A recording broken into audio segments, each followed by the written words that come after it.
d'être présent et merci d'avoir organisé ce colloque. Alors,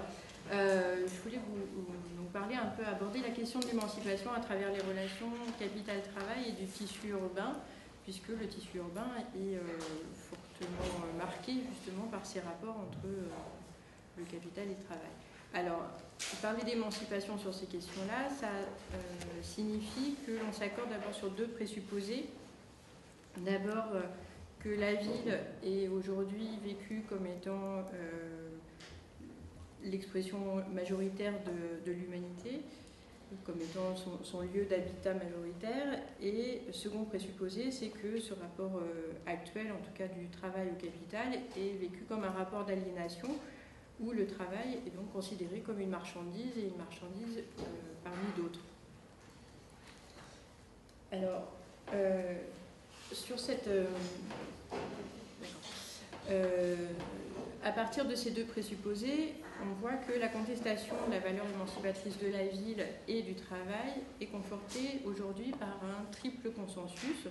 que l'on peut illustrer d'abord comme étant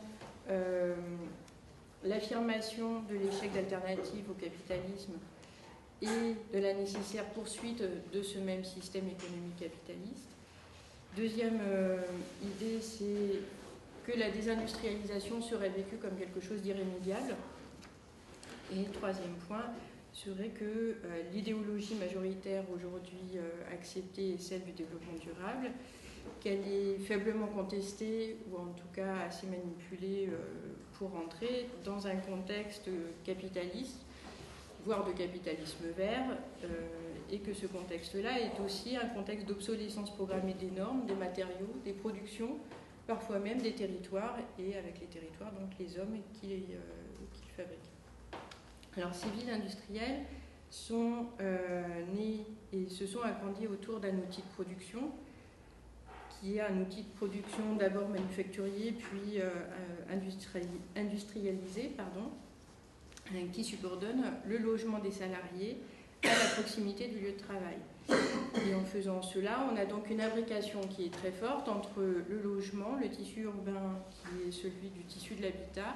et le tissu urbain qui est celui du travail, qui est le tissu usinier. Le fait que l'on passe, que le fait d'habiter, donc le tissu urbain, passe par une appropriation de la ville par les habitants est une expression d'une urbanité et aussi d'un rapport de force. Et on verra que ce rapport de force évolue considérablement. Cette relation entre le capital et le travail va signifier aussi une fragmentation du travail et avec cette fragmentation du travail, une fragmentation du tissu urbain qui va évoluer au fur et à mesure que le contexte économique passe d'un capitalisme industriel à un capitalisme quasi exclusivement financier. Donc je ne reviens pas là-dessus, on en a parlé depuis hier assez longuement. Mais l'autre point là-dessus, c'est qu'avec un capitalisme quasi exclusivement financier, la démocratie représentative perd de plus en plus de son pouvoir, notamment en termes d'aménagement du territoire. On le voit en France avec PSA, par exemple, ou Sanofi, on voit bien que ce sont les firmes qui, de plus en plus, gèrent l'aménagement du territoire. Donc, je voulais traiter ça en trois points qui sont forcément pas exhaustifs. D'abord, l'idée que la ville est d'abord une ville de l'accumulation, donc rien de nouveau jusque-là, que c'est un lieu d'accumulation capitaliste, et ceci d'autant plus lorsqu'il s'agit ou bien d'une ville-usine ou d'une ville industrielle. Je différencie les deux, l'idée étant que la ville-usine est quasi uniquement formée autour de l'usine, justement, et que la ville industrielle pouvait avoir un passé autre qu'un passé productif. Du point de vue de la morphologie urbaine, cela se traduit donc par une imbrication qui est très forte, je l'ai dit tout à l'heure, entre l'habitat et les lieux de travail, notamment l'usine, et que, au fur et à mesure de l'évolution des rapports entre le capital et le travail, et notamment des révoltes ouvrières, on est passé à une forme un peu différente où l'industrie, l'usine, se retrouve en périphérie de la ville pour plusieurs raisons. Pour le premier impact qui est le caractère polluant de l'industrie qui permet de justifier d'envoyer en périphérie tout ce qui est industriel. Le deuxième point qui est celui du coût du foncier, qui fait que en périphérie, le foncier est bien moins cher qu'en ville, et donc ça permet aussi de justifier cela. Et le troisième point donc, qui fait que la population va suivre la plupart du temps ces activités de production, là aussi parce que le foncier est bien moins cher en périphérie. Et donc on va expédier comme ça en périphérie des questions qui sont, que l'on n'a pas forcément envie de traiter ni de voir traiter sur le territoire industriel. Alors ici je vous présente un graphique qui est issu de ma thèse, donc où on voit, où j'essaye d'expliquer un peu ces dynamiques de périphérisation des outils usiniers et donc de la transformation urbaine que cela implique. Une des conséquences assez rapides de ça, c'est que l'espace interface, qui est donc l'espace urbain, entre la fonction exécutive, donc qui était celle où on avait donc le siège social, ou en tout cas le lieu de la direction de l'entreprise, et puis le territoire urbain qui était le territoire production, cette interface-là, elle est de plus en plus remise en question, avec ce qu'on appelle la déliaison des territoires, une déliaison en fait entre le territoire et la firme, et de plus en plus on le voit avec une fragmentation des activités de production. L'illustration assez rapide de ça, c'est notamment dans un contexte de lutte sociale où on n'a plus une population salariée qui vient manifester directement auprès de la direction de l'entreprise pour contester telle ou telle décision ou faire état de revendication, mais que maintenant la ville est prise d'abord comme étant un lieu de démonstration de force des salariés, de demande de soutien politique, et puis aussi une utilisation de l'espace urbain comme étant un outil aussi dans le conflit social, et on l'a vu ça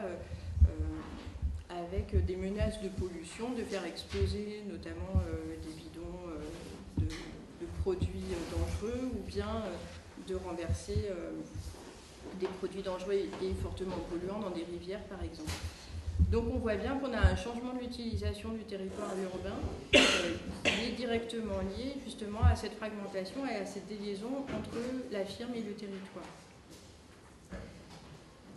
Alors, une fois ceci posé, on voit bien aussi que le processus de désindustrialisation fait que la ville va de plus en plus perdre sa population.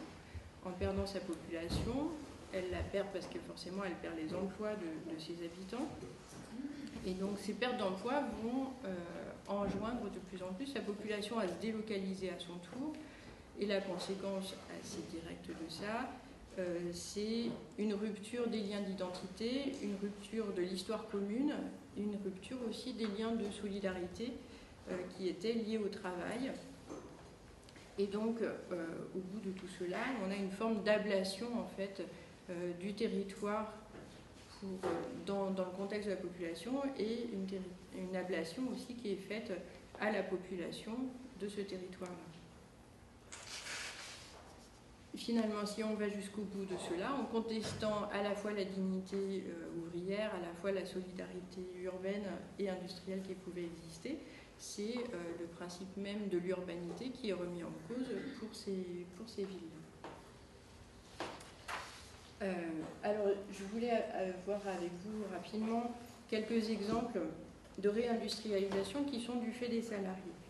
Alors, d'abord, un projet de déconstruction-recyclage qui est porté par les salariés de Renault Sandouville. Alors, pour résumer très rapidement la situation de ce site, le site est passé en 1970 de 12 000 salariés à 2 400 aujourd'hui. Et donc les salariés de Renault Sandouville constatent plusieurs choses. D'abord un vieillissement du parc automobile général, une augmentation du kilométrage moyen de compteur, une augmentation des distances domicile-travail en moyenne sur la totalité du pays, Et ils partent aussi, bien sûr, du constat d'une augmentation de la pollution et qu'on est loin de passer à une réduction vraiment de la voiture. Partant de là, ils ont monté un projet de déconstruction et de recyclage des véhicules en circulation aujourd'hui et de reconstruction d'une chaîne, cette fois-ci en permettant aux salariés de suivre la totalité du processus de production. Ce projet-là, pour le moment, existe. Il est porté notamment par les salariés syndiqués à la CGT de Renault Sandouville. Et pour l'heure, bien sûr, il n'y a pas eu d'écho de la direction de Renault Sandouville pour entendre ça, même si on a de plus en plus une médiatisation autour de ce projet. Le deuxième point porté par les salariés aussi, celui des coopératives de production, je m'étends un peu moins puisque vous le connaissez, mais ce sont des points qui... que ce soit par exemple les Fralib à Gémenos qui veulent construire justement une coopérative de production sur les tisanes, notamment les tisanes éléphants, donc qui sont fortement freinées par l'actuelle direction de Fralib, ou que ce soit d'autres cas, par exemple les aciéries de Provence dans les Hautes-Alpes, à qui les banques ont décidé de ne plus donner les fonds alors que les carnets de commandes étaient pleins. On voit bien que malgré toute la bonne volonté de ces salariés et puis des projets qui sont viables, en tout cas sur le papier, les freins sont particulièrement importants et le rapport entre le capital et le travail est largement déséquilibré. Rien de nouveau, vous me direz, mais je pense que c'est important malgré tout de le souligner. Et puis, autre point dont je voulais faire état assez rapidement, celui d'Omet Alcoa, qui était une entreprise creusotine, donc du Creusot, qui avait subi, elle, une forme de répression massive après une grève qui demandait le passage aux 35 heures, donc qui était une entreprise qui fonctionnait très bien, avec un carnet de commandes plein, avec des bénéfices, mais l'entreprise, le siège de l'entreprise situé aux États-Unis a assez mal supporté d'avoir à gérer une grève, et donc en répression a fermé complètement le lieu de production. Donc on voit bien finalement que le rapport de force est franchement déséquilibré et qu'il restreint donc ce caractère émancipateur des projets qui peuvent être portés par les salariés. En troisième point, je voulais voir un renforcement en fait, des rapports de domination sur les territoires. Avec plusieurs points. D'abord, ce que Saskia Sassen exprime, qui est que cette mondialisation économique, en multipliant les échanges, notamment les échanges de capitaux, permet à la fois une déconcentration des activités de production et en même temps une reconcentration des lieux de décision. Et donc un mouvement qui peut paraître contradictoire, mais qui structure le territoire à différentes échelles. Et puis l'autre point, c'est ce dont je vous parlais tout à l'heure, c'est-à-dire le développement durable comme étant une idéologie majoritaire et en même temps une obsolescence calculée de tout ce qui est matériaux, normes, territoire, jusqu'à décider que les ouvriers peuvent être obsolètes eux aussi, en tout cas dans leur formation. Et donc s'intéresser à ces territoires industriels implique d'appréhender l'éloignement des centres, la déterritorialisation des activités de production, dont je vous ai parlé tout à l'heure, et en même temps le renforcement de ces dominations capital-travail qui est subi de plus en plus à différentes échelles, que ce soit sur le lieu de travail même ou que ce soit à des échelles plus petites. Et donc pour continuer, pour résumer un peu cela, on a donc ce processus de désindustrialisation qui est le résultat direct de la déliaison entre le travail de production et le territoire, et donc la fragmentation du processus de production, et en même temps donc une forme de patrimonialisation, en même temps qu'on peut avoir une perte démographique, ce processus de patrimonialisation qui permet, dans le meilleur des cas, de sauvegarder quelque chose d'un passé industriel, et voire des savoir-faire, dans le pire des cas, comme étant seulement quelque chose qui est muséifié et qui est plongé en fait qui est verni, qui est plongé dans la glace et qui a énormément de mal à apporter autre chose comme projet de territoire qu'un élément supplémentaire, qu'un témoignage supplémentaire en fait d'une perte pour le territoire. À cela donc s'ajoute à la fois un processus de standardisation, donc production, standardisation et suppression d'espaces urbains, c'est ce que David Harvey développe pas mal justement sur ces questions-là, et en même temps la valorisation de la compétitivité des territoires. On le voit en France notamment avec les pôles de compétitivité, où la question elle n'est plus de favoriser une équité territoriale, mais de favoriser une compétitivité des territoires, de renforcer l'attractivité. Et tout ceci, en fait, m'amène à penser qu'on a plutôt un renforcement des rapports de domination et une limitation des possibilités d'émancipation, en tout cas sur ces questions de production sur les territoires.